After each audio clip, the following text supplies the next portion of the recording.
आत्मदान ही पिंडदान।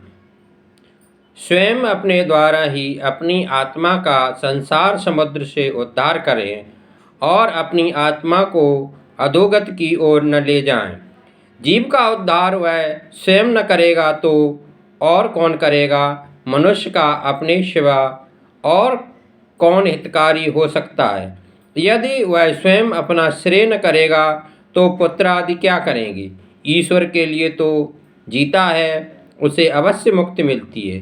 श्रुति भगवती तो कहती है, जब तक ईश्वर का अपरोक्ष अनुभव न हो, ज्ञान न हो, तब तक मुक्ति मिलती ही नहीं है। मृत्यु के पहले जो भगवान का अनुभव करते हैं उन्हें ही मुक्ति मिलती है। परमात्मा के अपरोक्ष साक्षात्कार बिना मुक्ति नहीं मिलती। उसे जानकर ही मनुष्य मृत्यु का उल्लंघन कर जाता है। परम पद की प्राप्ति के लिए इसके सिवा अन्य कोई मार्ग है ही नहीं।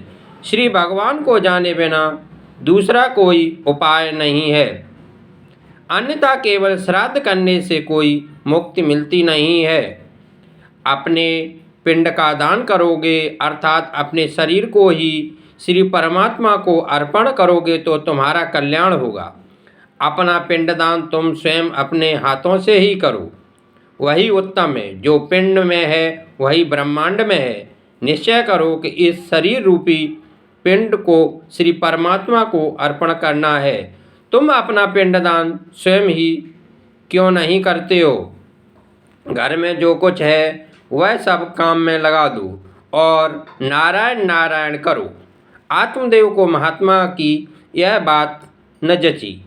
उसने कहा कि पुत्र सुख से आप सन्यासी लोग अपरिचित हैं, अतः आप ऐसा कहते हैं। माता पिता की गोद को जो बालक चाहे जिस तरह गंदी करे फिर भी वे प्रसन्न होते हैं। असुख में सुख का अनुभव करना ही संसारियों का नियम है।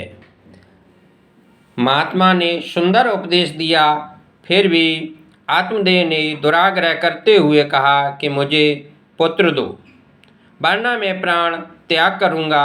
महात्मा को दया आई।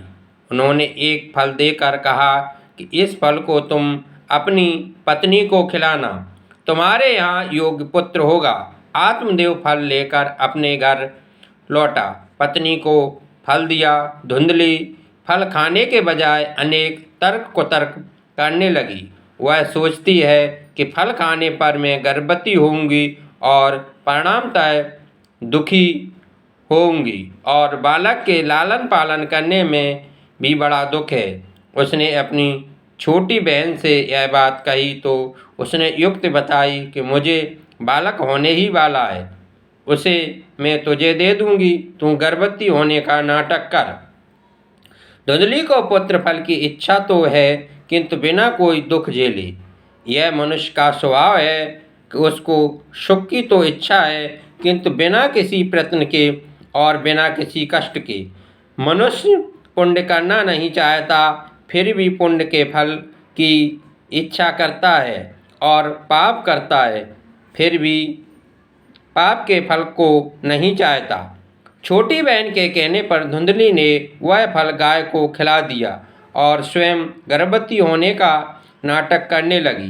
बहन का पुत्र ले आई और जाहिर किया कि यह मेरा पुत्र है। धुंधली ने अपने पुत्र का नाम धुंधकारी रखा।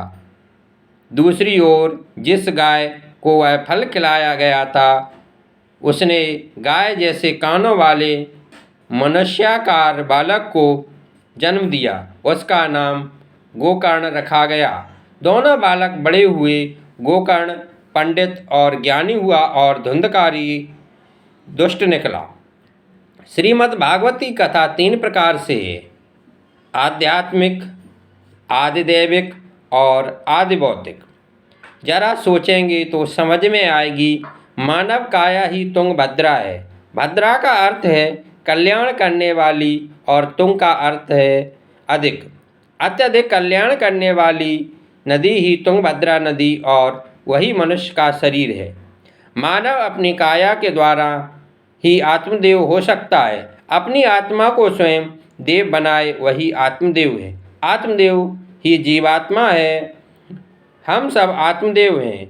नर ही नारायण बनता है। मानव देव में रहा हुआ जीव देव बन सकता है और दूसरों को भी देव बना सकता है। पशु अपने शरीर से अपना कल्याण नहीं कर सकते। मनुष्य बुद्धि वाला प्राणी होने के कारण अपने शरीर से अपना तथा दूसरों का कल्याण कर सकता है। गुस्सा करने वाली और कुतर्क करने वाली धुंधली बुद्धि ही है। प्रत्येक घर में यह धुंधली होती है। धुंधली कथा में भी ऊधम मचाती है। द्विधा बुद्धि, द्विधा वृत्ति ही यह धुंधली है। ऐसी द्विधा बुद्धि जब तक होती है तब तक आत्मशक्ति जागृत नहीं होती। बुद्धि दूसरों की बातों में नाहक टांग अड़ाती है। यह बहुत बड़ा पाप है। मैं कौन हूँ, मेरे स्वामी कौन है, इसका विचार बुद्धि नहीं करती है। बुद्धि के साथ आत्मदेव का विवाह संबंध तो हुआ, किंतु जब तक उसे कोई महात्मा न मिले, सत्संग न हो, तब तक विवेक नहीं आता है और विवेक रूपी पुत्र का जन्म नहीं होता। विवेक ही आत्मा का पुत्र है। बिनु सत्संग विवेक न होई। आत्मा और बुद्धि के संबंध से विवेक रूपी पुत्र का जन्म यदि नहीं होता तो संसार रूपी नदी में जीव डूब मरता है। जिसके घर में विवेक रूपी पुत्र नहीं होता वह संसार रूपी नदी में डूब जाता है। इसी से तो आत्मदेव गंगा किनारे पर डूब मरने के लिए जाता है। विवेक सत्संग से जागृत होता है और विवेक आत्मा को ही आमंत्रित करता है।